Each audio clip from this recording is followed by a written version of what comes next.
Good morning mga kabarangay, kamusta po? Alam nyo mga kabarangay, ang presyo po ng maliit na ampalaya na yan ay 45 pesos. Ganon din po yung talong, 45 pesos yan. All in all, 90 sila. Pagkatapos bumili pa rin ako ng maliliit na papaya. Ayan po yung mga papaya. O 45 pesos din yan. At talaga pong nagtataka ako at hanap po ako ng mga murang bilihin na katulad ng sinasabi ng ating Pangulo sa kanyang SONA.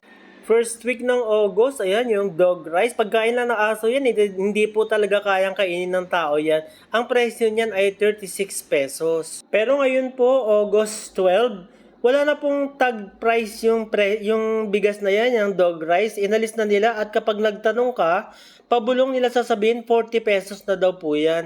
At bumili ako 40 pesos talaga per kilo. Kaya hanggang ngayon patuloy ko talagang hinahanap yung sinabi ng ating Pangulo noong July 24 sa kanyang ikalawang zona na napababa daw po ang mga presyo ng bilihin, lalo na ng bigas. Pakinggan natin ng konti ang kanyang sinabi. Sa mga nakalipas na buwan, nakita natin ang pagbaba ng presyo ng bilihin sa iba't ibang mga sektor. Napatunayan natin na kayang maipababa ang presyo ng bigas, karne, isda, gulay at asukal. Ayan po mga kabarangay, malinaw ang sinabi ng ating Pangulo. Kaya kung alam nyo po kung saan yan matatagpuan, please naman po paki-comment. Dahil ayan, kung saan po ako nakakarating, wala po talaga akong matagpuan na gano'n.